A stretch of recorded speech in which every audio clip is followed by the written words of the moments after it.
Assalamualaikum warahmatullahi wabarakatuh. Perkenalkan, nama saya Farita Kaila Putri dari kelas 4D, jurusan Ilmu Pemerintahan dengan NIM terakhir 0031. Baik, saat ini saya akan menjelaskan mengenai hasil makalah saya yang berjudul Fungsi Legislasi DPR RI dalam Revisi UU Pemilu 2025, mewujudkan representasi substantif atau formalistik. Mata kuliah Lembaga Perwakilan, dosen pengampu Ibu Santi Kartika Dewi, MSI. Baik, teman-teman bisa dilihat dari slide pertama, yaitu kita masuk ke dalam pendahuluan latar belakang. Dalam sistem demokrasi modern, DPR RI memiliki peran strategis dalam legislasi, khususnya dalam pembentukan dan revisi undang-undang. Pasca reformasi, posisi DPR semakin kuat dan setara dengan Presiden dalam proses pembentukan hukum. Salah satu isu akurat adalah wacana revisi UU Pemilu 2024 yang menimbulkan kritik publik terkait dominasi elit politik dan lemahnya representasi aspirasi masyarakat. Penelitian ini saya menggunakan teori representasi politik Hannah Pitkin 1967 yang menekankan pentingnya representasi substantif, yakni tindakan nyata wakil rakyat dalam membela kepentingan publik.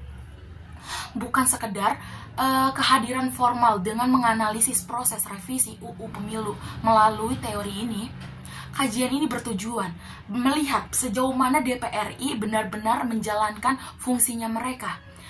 Nur Aini 2020 menyatakan bahwa pasca reformasi konstitusi, peran dan posisi legislatif Dewan Perwakilan Rakyat DPR mengalami penguatan yang cukup signifikan.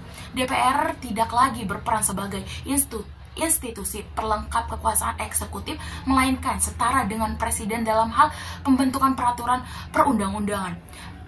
Transformasi dan ini dimaksud untuk menegaskan fungsi DPR sebagai representasi rakyat serta membesarkan kewenangannya dalam mengawasi jalannya pemerintahan. Dalam mengkaji fungsi legislasi, teori representasi politik dari Hannah Pitkin 1967 digunakan sebagai kerangka teoritis utama. Pitkin mengidentifikasi 4 bentuk representasi, yakni representasi deskriptif, substantif, simbolik, dan formalistik. Keempat konsep ini menyoroti bahwa representasi politik tidak semata-mata berkaitan dengan identitas para wakil rakyat, melainkan juga mencangkup cara mereka menjalankan peran legislatif secara substansial dan penuh tanggung jawab. Baik, teman-teman, sekarang saya akan masuk ke dalam rumusan masalah. Di sini dalam penelitian literatur saya ingin melihat rumusan masalah itu bagaimana peran legislasi DPR RI dalam proses revisi Undang-Undang Pemilu 2024 ditinjau dari prinsip representasi politik menurut teori Hannah Pitkin, sejauh mana perubahan tersebut merefleksikan representasi substantif atas kepentingan masyarakat, apa saja faktor yang mempengaruhi, serta bagaimana dampaknya terhadap kualitas demokrasi dan akuntabilitas lembaga perwakilan di Indonesia. Tujuan dari penelitian ini adalah penelitian ini bertujuan untuk mengkaji pelaksanaan fungsi legislasi oleh lembaga legislatif dalam konteks revisi Undang-Undang Pemilu 2024 dengan merujuk pada teori representasi yang dikemukakan oleh Hannah Pitkin 1967. Studi ini berupaya menilai sejauh mana lembaga perwakilan mampu merepresentasikan aspirasi publik secara nyata dalam proses penyusunan undang-undang tersebut. Secara khusus, tujuan dari penelitian literatur saya ini adalah menelusuri jenis-jenis representasi baik deskriptif, substantif, formalistik maupun simbolik yang muncul dalam proses perubahan UU Pemilu 2025. Yang kedua, mempelajari dinamika politik serta faktor-faktor kelembagaan yang mempengaruhi kinerja DPR dalam menjalankan fungsi legislasi terkait revisi UU Pemilu. Yang ketiga, mengevaluasi sejauh mana hasil revisi UU Pemilu yang mencerminkan konsep representasi politik yang ideal menurut pemikiran Hannah Pitkin. Baik, sekarang kita ke tinjauan literatur. Kajian teori. Yang pertama, teori representasi Hannah Pitkin 1967 dalam karya Commental the Concept of Representation.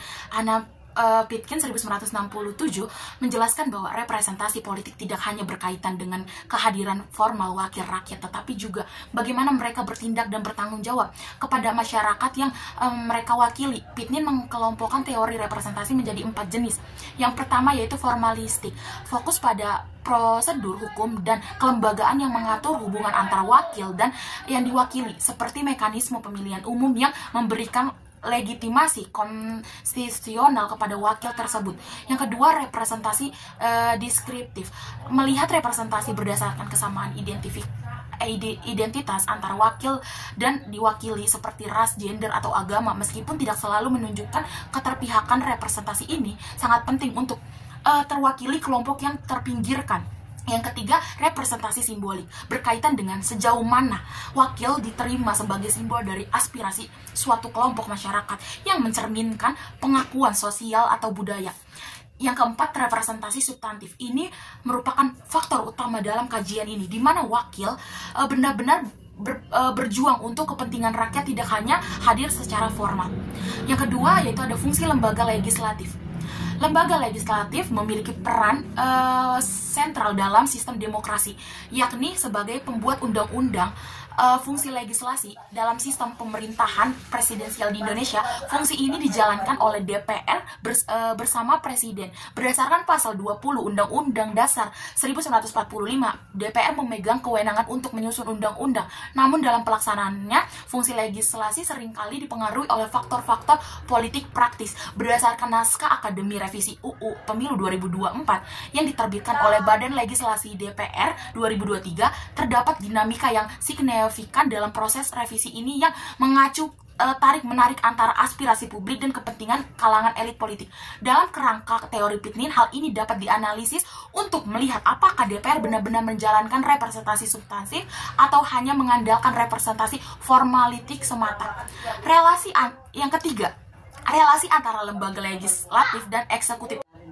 Yang ketiga, ada relasi antara lembaga legislatif dan eksekutif. Dalam konteks revisi UU Pemilu 2024, keputusan politik DPR yang membahas revisi dapat dianalisis melalui perspektif representasi formalitik versus substantif. Apakah keputusan ini mencerminkan suara rakyat substantif atau lebih dipengaruhi oleh kesepakatan antara elit politik formalit atau simbolik? Dalam konteks revisi UU Pemilu 2024, keputusan politik DPR yang membatalkan pembahasan revisi dapat dianalisis melalui representasi. Sekarang saya akan masuk ke dalam pembahasan.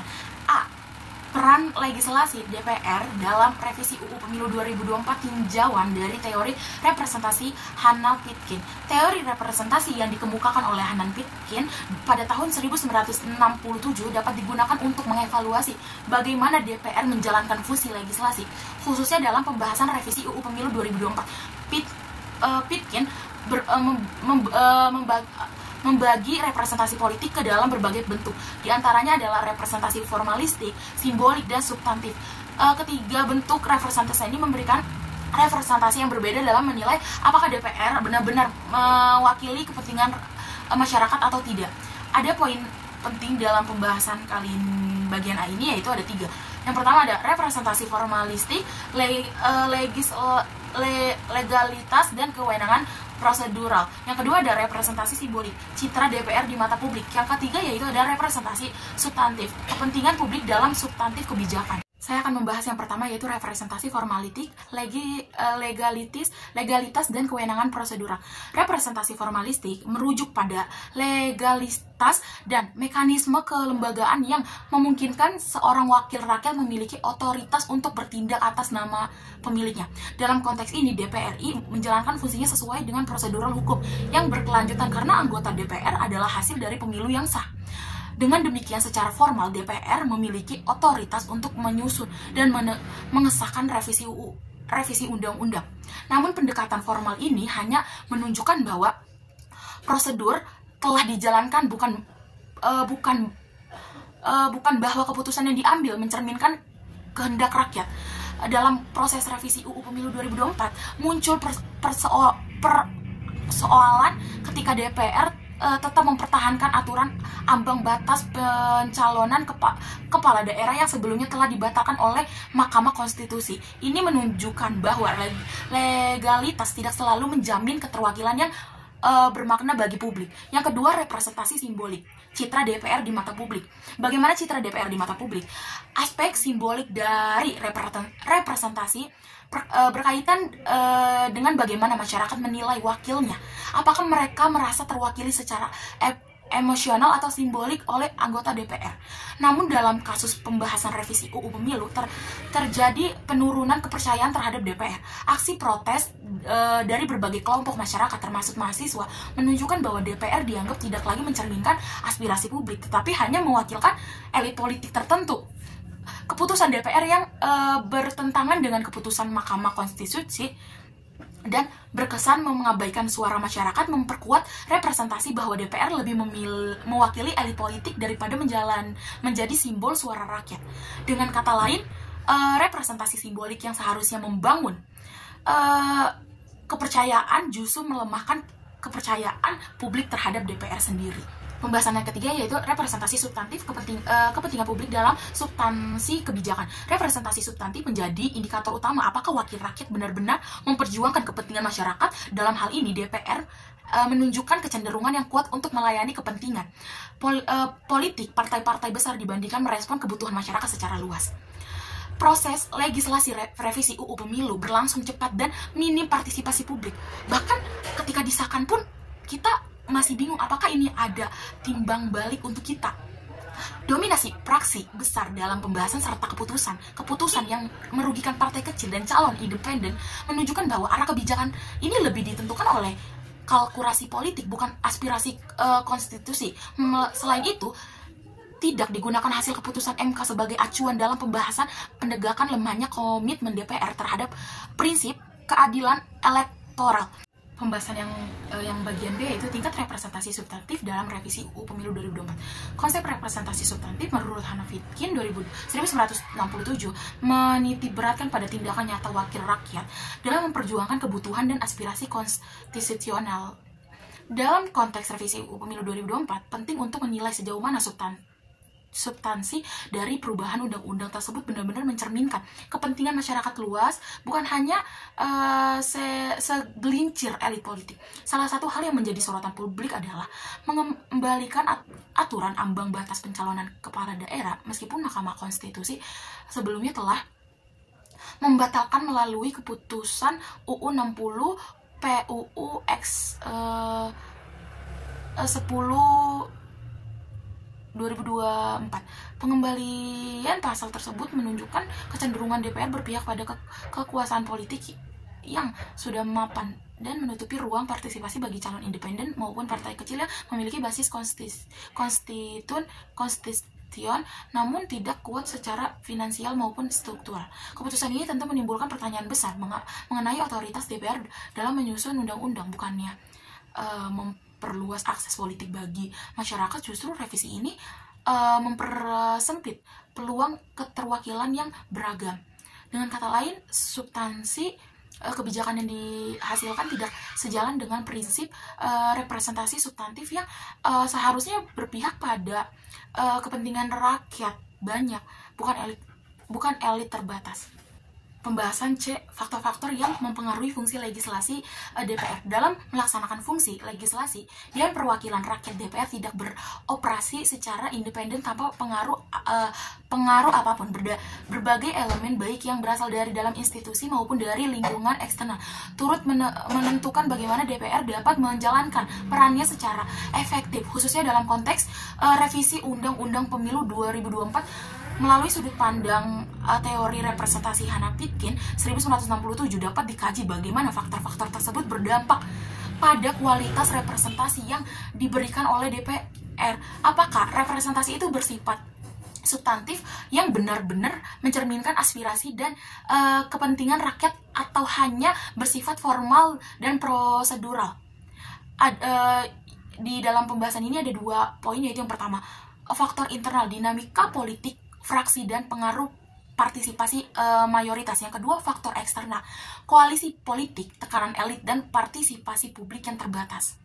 Pembahasan D, dampak revisi UU Pemilu terhadap kualitas demokrasi dan akuntabilitas DPR.